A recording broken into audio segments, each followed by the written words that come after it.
Good morning, afternoon, and evening to everyone, and welcome to Global Insights, a live-streamed interactive panel discussion which sheds light on big questions currently facing researchers, policymakers, and planners worldwide.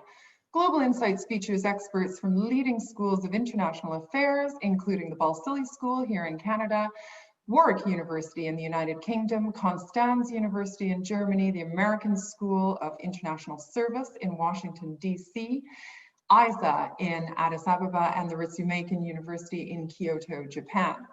Today's live stream production is entitled Global Resources, Scarcity, Sustainability, and Security. My name is Anne Fitzgerald. I'm the director of the Balsillie School, and I'm delighted to be moderating today's session. Welcome to everybody in the audience today, and there are many of you. We would ask that if you do have a question, especially towards the latter part of the session, for any of the panelists, that you direct those vis-a-vis the Q&A function on the Zoom panel, and we'll do our best to channel them to the most appropriate panelists later on. Before we begin, I would like to start with a land acknowledgement, which here in Canada is the process of deliberately naming that this land on which the Balsillie School, host of today's Global Insights panel, sits on is Indigenous land, and Indigenous people have rights to that land. The Balsillie School of International Affairs is situated on the Haldimand Tract, the land on either side of the Grand River, and land which is promised to the Six Nations and is traditional territory of the Attawandaron, the Anishinaabe, and the Haudenosaunee peoples. It's particularly important that here at the school we acknowledge the land upon which we sit in everything that we do. Of course, the challenge for us today and moving forward, panelists, audience, and staff and faculty, is that part of the policy challenges in the world today are to create those systems that are fair and just, something that we have too often failed to do in the past and in the present. We are privileged today to host three well-known experts on issues related to natural resources. Andrea Collins is an assistant professor at the School of Environment, Resources, and Sustainability at the University of Waterloo, and a faculty member of the Balsillie School of International Affairs. Her research focuses on gender, land, and food politics in the global political economy. Her research work has been widely published in all sorts of journals, and she focuses on such things as multilateralism, agrarian change, and globalization. Garrett Grady Lovelace researches and teaches on agricultural environmental policy and agrarian politics at American University's School of International Service in Washington, D.C. She has a PhD in geography from the University of Kentucky, a master's in theological studies from Harvard Divinity School, and a bachelor's degree from Yale.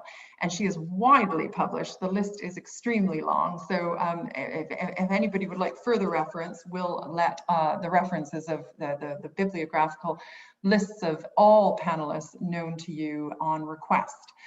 Tim Wegenast is an interim professor of political science at the University of Konstanz, Germany. His work lies at the intersection of development economics, international political economy, and peace and conflict studies. In the last years, he has done extensive research on how the use and governance of natural resources, including minerals, oil, and agricultural land, affects local livelihoods and social conflict. And it is on the issue of natural resources that I would like to kick off the first question. The question of who owns them, how they are distributed, how they are governed. These kind of questions lend to the root of so many global governance problems today, including conflict and security, development, environmental protection, and human rights. So Andrea, let me start with you and ask, what vulnerabilities in the food system has the COVID-19 crisis revealed? Great. Well, thanks, Anne. I trust everyone can hear me all right, and you'll let me know in the chat if there's any issue. But yeah, when we're thinking about the vulnerabilities in the food system, really what we've seen from the early days of this disruption is how much we rely on supply chains and in the international food trade.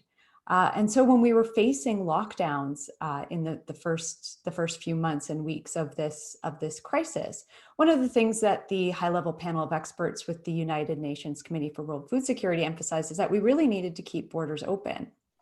because we have this system where in many countries, less industrialized countries, there's difficulty when export markets are closed to them. Many countries have started to, or for many years now, have relied on exporting goods for their economies to work. So if we were seeing border shutdowns, there was a real problem if that was being disrupted. But another thing that happened with these fears about what might happen to the food system is that in many countries, we saw export restrictions being imposed. And so when certain countries started to say restrict certain export goods, like key crops like wheat and rice, that can actually drive food prices up. And that creates more vulnerabilities for different people around the world, depending on their position. We also saw in just kind of day-to-day lives, shutdowns of things like open air markets, which disrupted food access for many people.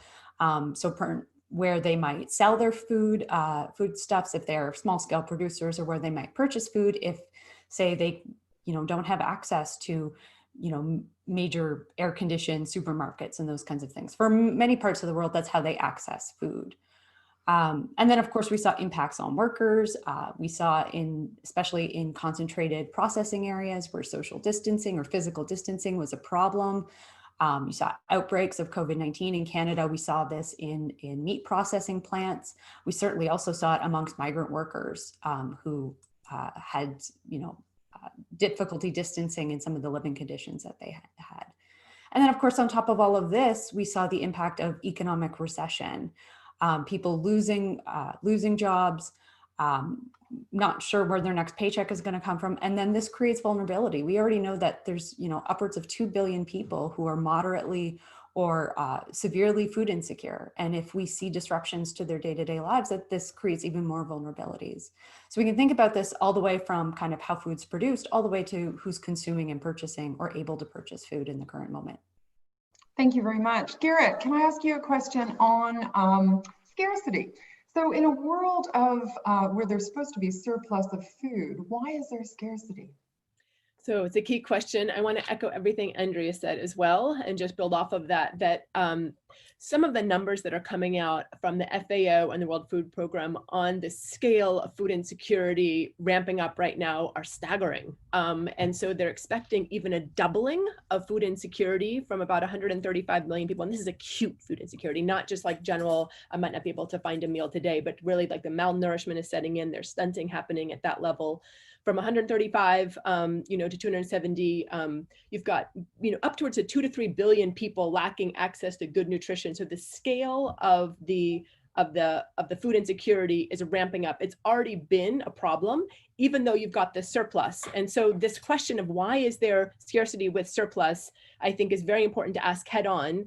And really it has to do with the broader lack of affordability, lack of access, lack of availability, and lack of sovereignty, lack of choice among people who are thinking through how to navigate their food, not just in terms of food aid that's coming in, which is very important, but in terms of long-term reliance on local foods, making sure they're there, making sure that there's trade routes that are open, but there's also local and regional sufficiency in staple crops, and there's not the dependence upon imports, which is so vulnerable in times of precarity, be it ecological or economic precarity. So in terms of why is there lack of affordable food with all of this food, this gets to questions of poverty and questions of equity and injustice. And frankly, you've got questions of racism and gender-based violence all weaving into the fact that why is it that certain regions of the world are not able to access the food, even though those various countries oftentimes are often exporting food. So you've got the best land, the most arable land exporting commodity crops, whereas the local rural and urban communities are unable to afford them. And there's a lot of reasons why, having to do with trade and land tenure, which I think we'll be getting into momentarily. Hopefully we will. Tim, over to you. Is there a link between the exploitation of these natural resources, such as oils, minerals, agricultural commodities, and local violence, including protests, riots, state repression, armed conflict, and even civil war? Yes, thank you, Anne. It's a pleasure to be here. There has been a lot of research that has been done on the resource conflict nexus, and looking at the influence and the impact of natural resources such as minerals or oil on those larger forms of violence, so armed conflict, civil wars. Sometimes it's difficult to establish a direct link because the relationship is often conditioned by contextual factors, by institutional factors. So things like ethnicity, horizontal inequalities, the regime type, degree of resource dependence and abundance. What we know much more about is the mechanisms behind the relationship of exploitation of minerals and oil and so kind of minor forms of violence. So we mentioned protests, riots, state repression, for example. So we are understanding much more socioeconomic, political, environmental grievances caused by the extraction. So water shortage, contamination of water, health issues, displacements, the perceived unfair distribution of resource revenues, and many others that are actually triggering these forms of conflict. And we have better access and more data to assess this. So there is a data collection effort by Environmental Justice Atlas, for example, who gives us the location of this kind of mineral and other forms of resource conflicts and the history behind it. So we are more and more understanding the dynamics of those resource conflicts. Thank you very much. Land is at the heart of conflicts and disputes, as Tim, you have just underscored, but also modes of production and economies of scale, and questions about land, how land affect different people in different ways is something that I want to tilt to. Garrett, what effect in land consolidation, what effect is land consolidation having on the agricultural system? So it's enormous. I mean, this is a long history. So you have to also get into colonialism and, displacement, even the US. I mean, I happen to also to give a land acknowledgement. I'm on Piscataway lands in DC, Maryland. So there's a long history of land appropriation and displacement, which always leaves food insecurity because people obviously get their nourishment from their land, from foraging, from fishing, from waterways, from cultivated crops. So there's ancient connections to land that are both nourishment and have to do with food, but also cultural, identity, social, having to do with sovereignty. And once people are displaced from the land, it's a cycle of further impoverishment, outmigration from rural areas, broader inequities emerge from the displacement from land. So this is an ancient problem. Colonialism is a huge part of it and the kind of legacies of that. Currently, though, you've got kind of an unprecedented level of land concentration, and it's kind of wound up with broader financialization of land and investments of land. I have a colleague at University of Waterloo, Jennifer Clapp, who's done really great work on this, and thinking through how the food price crisis of the 2007-8 kind of turned the kind of broader financialization mechanisms toward investing in lands, which in fact has furthered the kind of mechanisms of displacement and dispossession. So there's kind of a vicious cycle, actually, that happens with the dispossession of land and then the poverty and then the outmigration. So land sovereignty, land redistribution of land, thinking through what would agrarian reforms look like that are actually having arable land be in the hands of people who want to farm, who want to grow for their own communities, who want to get involved in markets, broader global supply chains on their own terms. So this question of land tenure and land use is crux to food and agriculture. And right now the concentration of land is quite alarming from a food security perspective, from a human rights perspective, and from a climate perspective, which we'll get to shortly, I think. Thank you very much. And Tim, what do we know already about potential sociopolitical consequences of large-scale land acquisitions? I've seen it play out in East Africa myself, and it has led regularly to conflict. Yes. Well, the research on large-scale land acquisitions and conflict is still beginning, right? But we have had some quantitative case studies, especially in Africa, but also Southeast Asia and parts of Latin America, analyzing the economic consequences of those large-scale land acquisitions. And what some or many of those studies are finding is that actually the job creation capacity is very little. So the total net effect of job creation is zero or even negative. So those large-scale land acquisitions are often not really able to create the jobs they're promising. Other issue that those quantitative case studies are bringing up is our inequalities. economic inequalities, but also a lot of gender inequalities being perpetuated by those large-scale land acquisitions. We analyzed some socio-political consequences of large-scale land acquisitions in sub-Saharan Africa, and we specifically looked at the impact of those land deals on social capital. And we found that in using survey data, we found that in those regions where you had a lot of large-scale land acquisitions affected by those land deals, individuals tended to have a much lower level of social trust. So interpersonal trust, trust in neighbors, trust in relatives, trust in people in general, but also trust in institutions and local, national politicians. So it seems that a part of affecting economies, of course, and environmental effects, we're having such socio-political effects on social capital, so possibly a disruption of social fabrics and erosion of trust, which is a fundamental for cooperative behavior, right? And if we think about this cooperative behavior being very important in a situation of a pandemic, or in a situation where you have to tackle and adapt to climate change, these results are quite worrisome. So Andrea, let's go back even before the pandemic. What inequalities did you observe breaking out across the global food system? Yeah, actually, I mean, my first thought is actually to pick up on some of the themes that have already been raised, in particular around large-scale land acquisitions. I think and Tim mentioned this already, is that part of this phenomenon is the disproportionate gendered impact on women in particular. So even in places where there hasn't been necessarily overt conflict, but there has been appropriation, even if there was consultation with local leaders or populations, that they tended often to overlook gender differences in how people use land.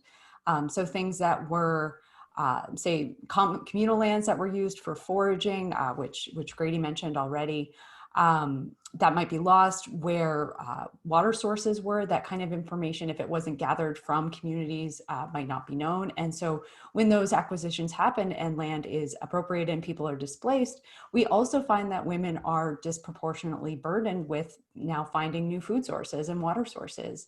And that's because of the way that gender roles often shape how societies organize themselves. And if we don't pay attention to those differentiated gender roles, we often miss out on key information. And related to this is then also, we know, context always matters. I want to really emphasize that specific context will matter depending on where we're looking. But there are global trends that show women typically have less control over or access to land and agricultural resources. And this is despite the fact that they tend to be overrepresented in agricultural labor, whether they're actually working in food systems or they're doing a lot of kind of unpaid subsistence agriculture at home. We know that they tend to have lower rates of literacy in many parts of the world where women are concentrated in agricultural industry. They might have less access to communication technologies and might, again, have lower incomes and might be less able to purchase, say, agricultural inputs or, purchase land themselves in places where that's available to them. And so all of these inequalities are often exacerbated when we see more pressures on land. And then, of course, thinking about what this all means for who's doing what work in global food chains, because we also see these gender roles shaping who controls particular resources in communities, but also who does what kind of work in the industrial supply chain. There's evidence from many different parts of the world where we see where women of specific age or marital status or ethnic backgrounds tend to be selected because they're less likely to raise a fuss. They're less likely to agitate for workers' rights in certain contexts. And so there's a number of ways that we can think about this, whether we're thinking about disproportionate the disproportionate effect of land acquisitions and displacement, but also thinking about who does what work in the food system and then how is that affected later on. Thanks very much. Governments have talked about building back better, this idea that the pandemic is an opportunity for a green economic recovery. So agriculture and mineral extraction are two massive contributors of greenhouse gases. Are there opportunities for doing things differently in these sectors, which won't be highly disruptive, especially to those who are already marginalized?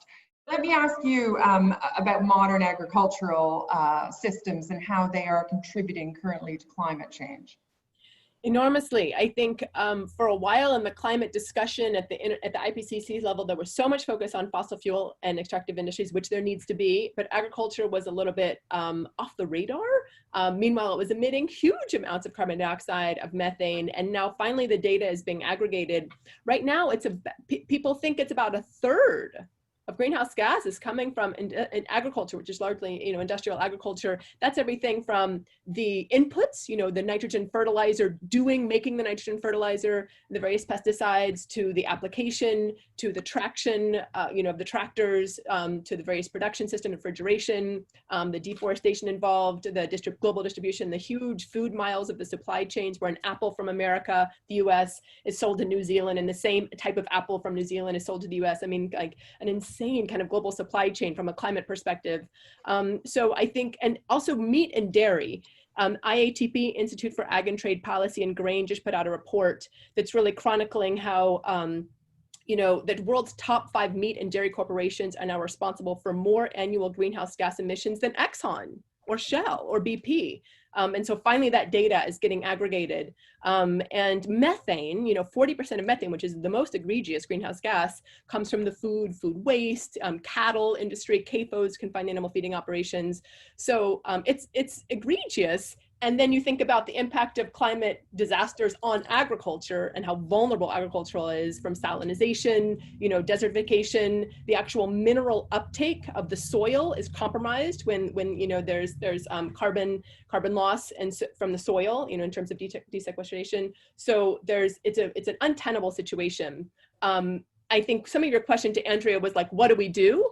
And I will say there is some new research out there on regenerative agriculture and the power of soil to sequester carbon, and just changing the practices of agriculture, or kind of recovering longstanding practices of crop rotation, of perennialization of certain grains, of mixed farming systems, and rotational grazing. These are kind of ancient practices, but really kind of updating them and adapting them with science, hand in hand with farmers, not teaching down to them, but actually working with farmers and indigenous growers. And there's actually an enormous potential to counter carbon emissions and other greenhouse gas emissions through different soil regenerative practices. Thank you. Now, Garrett, you've mentioned a couple of big names there from the explorative and the extractive sector. Tim, can I come to you and just ask you whether you've seen any positive innovations in these sectors for companies like BP, Shell, etc., especially with their operations abroad, with new technologies, the introduction of new corporate social responsibility agendas. Where are we with that already post-CSR agenda? Yes, I think in the last years, we have seen some intention to implement, good and also well-intentioned initiatives, certificates, standards to make all those extraction of minerals and oil socially, environmentally, economically more sustainable. So there is the PRI, the Principles for Responsible Investment, novel ways of tail management systems, tackling the disasters that happen, for example, in Brazil, in Mariana, or Brumadinho, for example, it's in tail breaks there. We have cleaner technology being used, such as borax methods, mining shared web value, which is an initiative of engineers to increase the local procurement of goods and services, so to create better links to the local economies. We have initiatives such Publish What You Pay, Extractive Industry Transparency Initiative, to make things more transparent and accountable. And I could go on, but I think talking to people on the ground, there's still little impact of those certificates and initiatives. We're not seeing much of a difference right now. So often those companies implementing the CSR policies are rather focusing on local actors that pose the greatest threat in terms of demonstration, for example, and not focusing on those that are in the greatest need. So often it's still about reputational costs, about avoiding demonstrations, And now in the current pandemic, where media, for good reasons, media is focusing on the pandemic, and you have a rise of the price of commodities such as gold, for example. Actually, some big mining companies that do comply with those standards or initiatives, they're actually filing applications, filing claims to explore gold and other minerals on the indigenous territory in the Amazon. Capitalizing on Brazil's government to try to deregulate environmental regulation and to try to increase mineral agricultural exploration in the Amazon. So there's a long way to go. We're still on the ground, not seeing much of a difference from all these well-intentioned initiatives and standards. Hi everyone, Scott Hamilton from the Balsillie School here. It looks like Anne is having some technical difficulties, so I will jump in her stead. So Tim, following from that, it seems like right now we're going through, I guess to the group itself, we're going through a series of external shocks, the likes of which some of the world has never really seen. So how are these shocks, like conflict or a pandemic, hitting the global south harder than the north? And are there ways that the impact of these shocks, how can they be mitigated? How can we improve on this going forth? And so I'll turn that to Garrett first. How can our rural livelihoods be protected, especially in the global south? So great question. And I'll say the reason why that's such a good question is oftentimes the broader migration that's happening, the vast migration, the vast flow of refugees and migrants around the world, the agricultural context is not addressed. Agricultural context as a push and a pull factor. So in the push factor, you've got people who would love to stay on their land and love to make a living farming and love to grow traditional crops and have some new crops and have an agrarian livelihood, you know, a dignified agrarian livelihood. But once they've lost their land, as well as once there's been a dumping of foodstuffs below the cost of production. So there's been a subsidized exporting by the US, for instance, or EU. So it's arriving in these global south countries and undermining the local economy of the countries, and that displaces and undermines the local, you know, farming systems and economies and markets. And then that leads to this kind of out-migration. If I can't make a living there, I'm gonna go to the city is packed, there's no room for me, and then I'm gonna try to kind of go to where there's a pull factor, which is farm labor. So meanwhile, the US, for instance, is very much wanting migrant labor to do all the work of harvesting our food, even though they're vilified and criminalized and kind of hounded by ICE.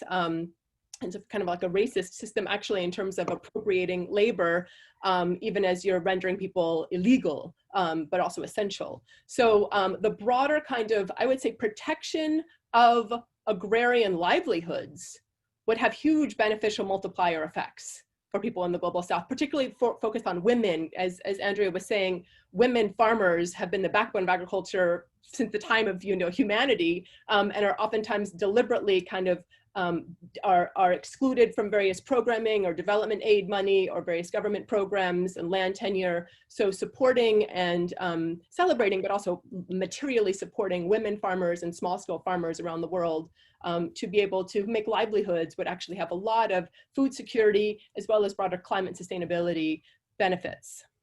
Oh, thank you very much. And now I'll go for a question to Tim. And Anne, can you hear us as well? I can, and I'm sorry for disappearing. So Tim, over to you. Due to the current transition towards renewable energy sources, the demand for particular natural resources such as copper, lithium, and cobalt will increase. Can this be a chance for local populations in resource-rich regions of the global south? Well, I'm not very optimistic looking back and looking at the research that has been done in the last, I don't know, 15 and 20 years, comparative, quantitative and qualitative research.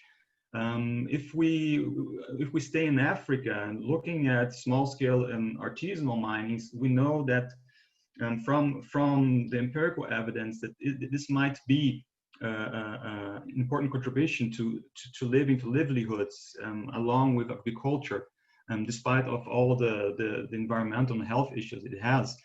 If we look at industrial mining, particularly in Africa, local populations have so far hardly profited from those projects in the past. So they often act as enclaves with little links to the local economy.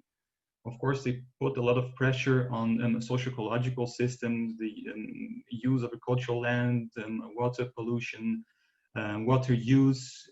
They're not generating really a lot of state revenues because companies, large companies, are not actually paying a lot of taxes there. In Africa, they're often promoting a sort of culture of corruption. So there are a lot of problems here.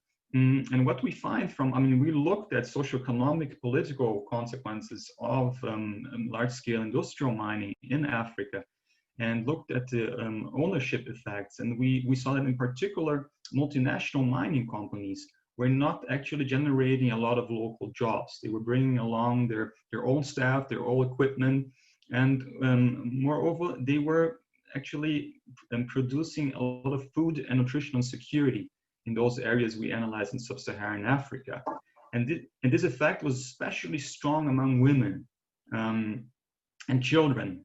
And they were not, those big companies, they were not able to deliver local service to local communities, such as access to clean water, sanitation. So we're not seeing a lot of positive effects, a lot of contributions for mining communities, for local communities. There are no spillovers. The companies are still not paying enough taxes. The community development projects are frequently not working. So coming back to the theme, sorry, go ahead, Tim. Sorry, just one final thing. Also the commitment for the period after mining closes. You hardly see any commitment of large companies after mines close. So it's often difficult to restore agricultural land after mining, and there's still hardly any commitment here from part of the mining companies.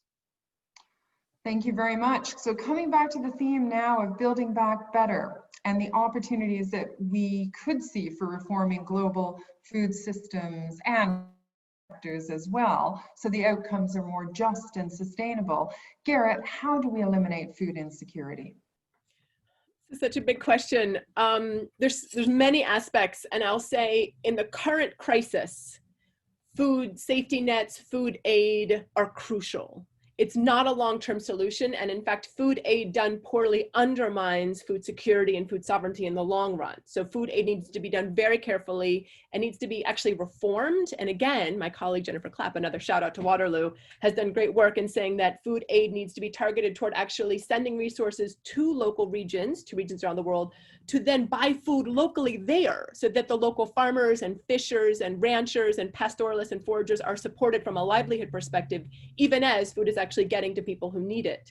So I think a more integrative understanding of food aid right now in the throes of, they're saying famines of biblical proportions, and that's coming from the World Food Program, and FAO. That's mainstream analysis and forecasting of our food insecurity crises right now, with locusts, in Africa, this phenomenon, and climate disasters and the fires raging in Australia and California, which are bread baskets and fruit baskets of the world.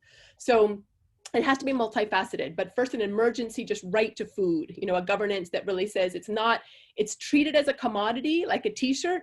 We have to reorient our trade regimes and our governance perspective. So it's not just a commodity like a piece of cloth, clothes or a phone. We have to think of a right to food governance, priority. But on a more long-term level, reforms in trade, the UN Special Rapporteur on the right to food, Michael Fakhri, just last month issued a very scathing critique of kind of dominant food regimes, and it says we need to wind down the WTO. International trade is ancient of food. Trade has to continue. No country is going to be totally self-sufficient, obviously, but we can't fall into the local trap. People will always be circulating food. But in terms of having the kind of neoliberal model of food aid and a race to the bottom of farm prices and food prices, it actually has not helped anyone but the kind of major companies who've continued to consolidate and concentrate in the mergers and the monopolies in seeds and in beef and in poultry and in meat and all through the input suppliers and the purchasers and the grocery stores, has really undermined kind of capacity of local people to feed themselves in any, be it staple food or specialty crops. So I think an emergency, food safety net model for a right to food governance, and then long-term building up the kind of food sovereignty and agroecological foundation of a diversified food economy that's multi-scalar, is an important goal. But I'll defer to Andrea on this one as well.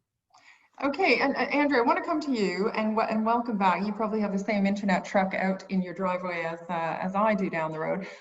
But Tim, can I come to you first and just ask, in light of what Garrett has said, and in light of what you've talked about on the African continent, does the current pandemic and climate crisis call for a new green revolution in Africa, which has been proposed by AGRA?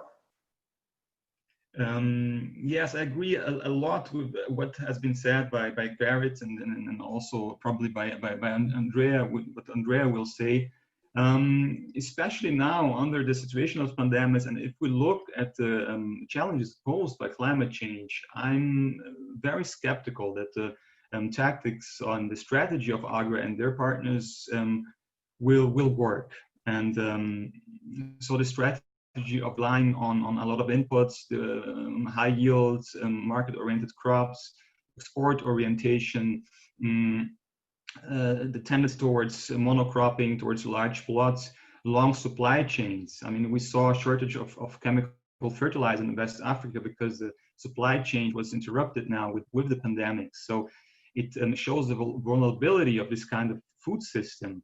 I think relying on the strategy alone as proposed by AGRA and their partners, I think will actually reduce economic and environmental resilience of farmers and will create more vulnerabilities, more inequalities. And actually, we in the last years, we have more and more well-designed studies really showing that the sort of agricultural intensification advocated by AGRA and their partners can lead, not always, but can lead to a loss of both ecosystem services and human well-being. So forest loss, more greenhouse gas emission, biodiversity loss, poor soil quality, more water use, and so forth and so forth. And it's also what we see from research, it's negatively impacting on local risk management institutions, such as seed sharing, for example, or intercrop fields. And these risk management institutions, if you look at Africa, smallholder in Africa, are very important in the situation of the pandemic, but also to tackle climate change, right? So I think a much better strategy is really look more into, I mean, it had been partly said, decentralized food system and focusing more on nutritional security, also dietary quality, not that much on food security as a caloric intake, also combining ancient traditional knowledge and practices with scientific, more modern scientific knowledge, ensure crop diversity, and also include a lot of social and cultural aspects that are neglected by the strategy of AGRA and their partners. So I think this is a sounder way to go, and we'll get better results. Thank you. Andrea, let's pull you back into this. What have we learned from past food crises that might help us now? So at the risk of repeating what's already been said, and I know that some of these themes have already come up in the earlier parts of the conversation, but what I find is ironic about when we look to past crises is that the last big food crisis, the 2007-2008 food crisis, may have actually sown the seeds for what we're seeing now. At that time, we saw rising food prices, food insecurity rising around the world, and there was an opportunity for governments to do something differently. But what ended up happening, as Garrett mentioned earlier, is that we saw expanded financialization. We saw more investment in land as a commodity. We saw, in the period since, we've seen more corporate concentration in the food system. So mega mergers between different agricultural companies that promote these inputs, these fertilizers, and different technologies, which again, as Tim just mentioned, are now, trade flows are disrupted, so we lose access to this. But there is also this bigger concern about what impact this has on ecosystems and the long-term sustainability of farming and food security. And so, now in the interim, we now see more small-scale farmers are being pulled into this system. They're more reliant on inputs. They're more vulnerable to global price fluctuations. And that we see that this volatility puts more people at risk, particularly these small scale farmers and people in countries that import key staples. So I think the lesson from all of this is that we need to think a bit more clearly about the path not taken, why did we go in that particular direction when we could be, pivoting back to the question about, what could we do differently if we're building back differently? And I think part of that is, more resilient agroecological approaches, thinking about food sovereignty and letting people have a real say in how they grow food in the way that's most sustainable for them. And there are movements that are pushing for this, and again, to come back to the theme of gender dimensions and all of this, organizations like the World March for Women, which you might not think of as an agricultural organization, but are now very firmly using the language of food sovereignty, which I think is a really interesting connection between these different vulnerabilities that people feel and are bringing it together and drawing attention to it on a global scale. Thanks very much. Garrett, can I come over to you and just look at the bigger picture? Who are going to be the main movers and shakers here? We're losing global economic leadership at the moment. International organizations, for that reason, are all shifting around on their agendas, trying to pivot. We have a triple, quadruple crisis in parts of the global south, like Africa, which sees a lot of migration flows stuck in a bottleneck, which also is facing a huge financial crisis because of the financing supporting the Belt and Road Initiative. We see Zambia on the brink of defaulting. I think we're still seeing intersectional crises, big strategic level crises to come. So who is going to grab hold of this and drive it forward? It's a great question. The current concentrations of power have vested interests in the status quo. So this is kind of the path dependency that we're on, that Andrea and Tim have so acutely articulated, is that the companies that now control, really dominate. Monopoly technically is supposed to be if the top 4 firms own 40% of the market. We're double that. We're at 85 and 90% of the global market of seeds and of beef is controlled, of fertilizers, of Yara, these massive supermarkets. So they won't, it wouldn't be conducive for them to make these big transformational changes. And in terms of, at the federal level, we've got a rise of authoritarian leadership, Bolsonaro and Trump and China. You've got the Amazon burning, growing soy for pigs around the world, and vast soy growing in the US, our best soil, our most fertile soil, our best fresh water, growing a feed stuff for an animal that actually should be eating compost, just like the absurdity of the global supply chains and the waste of resources and of life and food loss for that. So I think the civil society mechanism at the UN is very powerful right now. The World Food Security Committee, there's a Committee of Food Security at the UN that's really an aggregate of a lot of civil society organizations around the world. Via Campesina and these other transnational agrarian associations are finding each other. And these big groups in Indonesia are finding people in Mexico, are finding people in India. So at the grassroots level, the frustration is mounting and actually capacity is being built for mobilizations and coalitions and alliances. And that's very powerful and frankly quite inspiring, considering all the odds that people are facing in terms of the racism or the sexism in various kind of cultural contexts. So the question of, from a governance perspective, I think leaders need to recognize the value of having these big civil society organizations and coalitions and think through what would the structure of governance be like, where they're actually helping make decisions at state levels, at national levels, even in this time of kind of authoritarian regimes that we're in, and as well as at the UN level. I think the WTO, we're seeing the waning of them. Thankfully, I feel like the food agriculture in the WTO did not work. And we're kind of thinking that out through what would disbanding that be. GATT, could there still be trade where there's more kind of diverse economies, allowing food sovereignty at various scales? So I feel like there's a decentralization that needs to happen, even as there's also these alliances of civil society groups finding each other. That's quite powerful. So I don't know, maybe I'll pass it on to Tim and Andrea in terms of what would the leverages of power look like. Antitrust has to be there. There has to be a political economy transformation and a regulatory strengthening. Okay, great. That's a super start. Andrew, I'm going to throw another question coming in from the audience about the closure of borders. Is the closing of borders causing any benefit for domestic food producers that now have reduced competition from larger foreign markets and competitors? Yeah, so first I just want to reiterate what Garrett said about antitrust legislation and addressing that kind of monopoly power.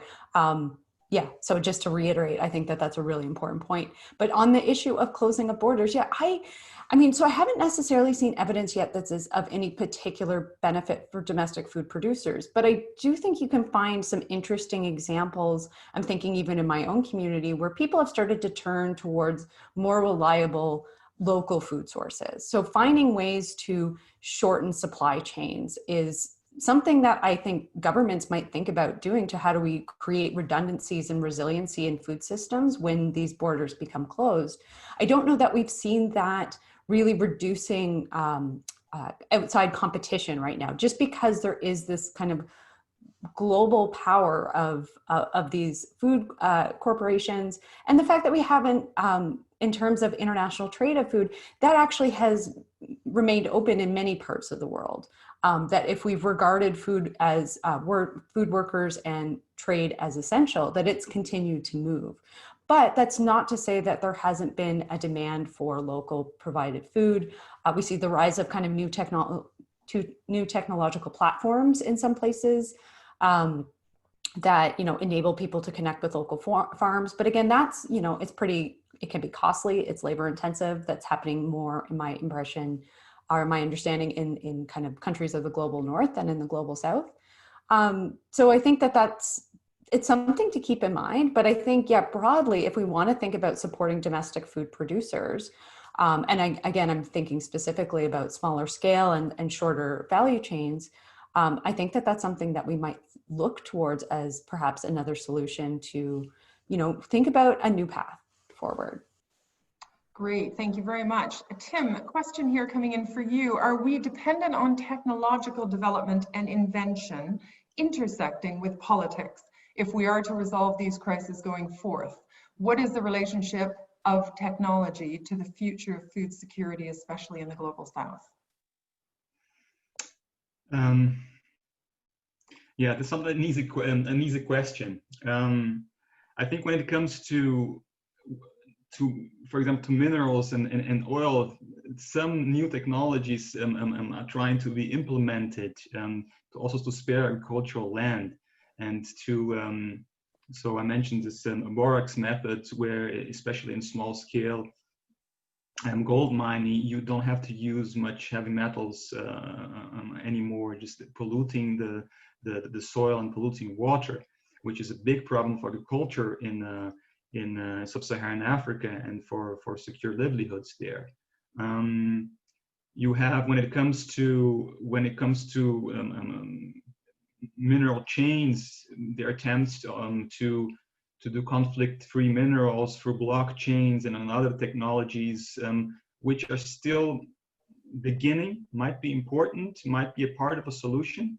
But I mean, at the end, I think we will really, mining will always be disruptive. Mining and other form and oil exploitation in regions in Africa will always be disruptive also for agriculture. And at the end, we will have to limit our consumption. We'll have to increase our recycling capacity. And I think there will be no magic technological solution that will solve everything.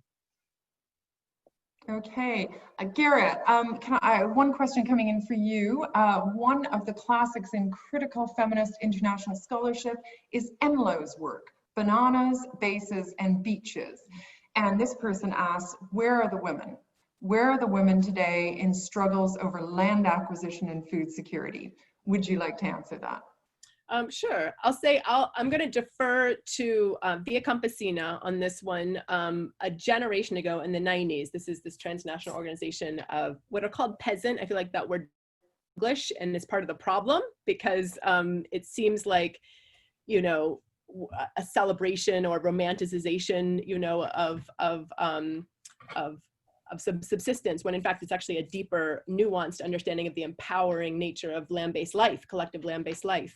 But I would say Via Campesina has long said that female leadership has to be there, particularly in terms of land tenure, land access, and fighting gender-based violence to reach climate resilient agriculture and food security. And at the time, that seemed like, well, we're talking about food, that's talking about gender. But actually, the data is now there, qualitative and quantitative, that if there's violence, if women are experiencing violence, and not just women, non-binary, you know, the whole kind of gender diversity spectrum, then there's this cascading effect of unstable households, of, you know, trauma, of poverty, and you know, death and violence. And so empowering women, and that term has a neoliberal, you know, connotation, but I think allowing women to have autonomy or land or decision making or resources or livelihood or dignified life, social respect, you know, not countering, you know, kind of countering broader sexism and patriarchy, actually allows for a foundation for nourishment. They're able to nourish the people around them, their cycles of nourishment.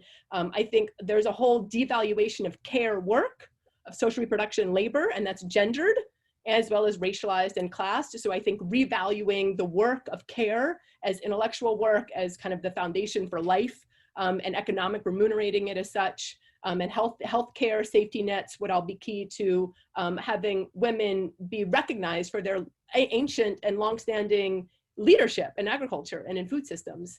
But it needs to go further than that. But I think starting with just the movements that are already there is a way to acknowledge that people on the ground have always said this, that there has to be a way to fight sexism as well as racism, to actually build a foundation for food systems that are nourishing and sustainable and provide dignified livelihoods for those who are doing the work.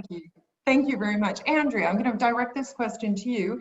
It reads, in international affairs in the 1970s, a great deal of scholarship and international energy was dedicated towards agriculture and a fear of a global food shortage and crisis due to overpopulation.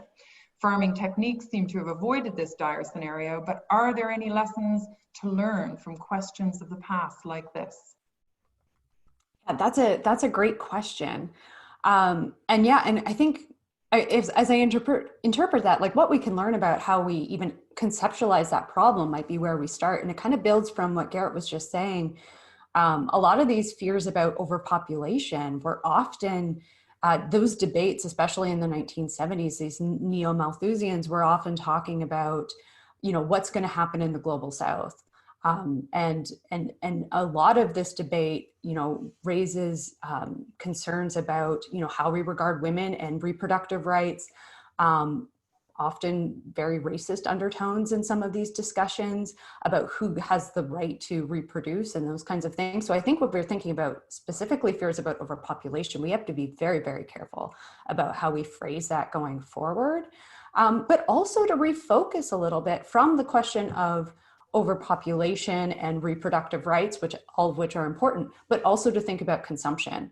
I think going forward, what we need to be more worried about is not how many of us there are as humans on the planet, but how many of us are consuming. And that actually refocuses this conversation about the kinds of food that we grow, or the food that we feed to other food is particularly inefficient. I think as we think about these questions going forward, we really need to think more about more sustainable agricultural practices, but also consumption and what we're choosing to consume going forward. But that's a great question that pulls out a number of different themes that have been, you know, part of this conversation for a long time, and often, you know, become the justification for things like a green revolution, instead of rethinking about, you know, what is it we're consuming and why.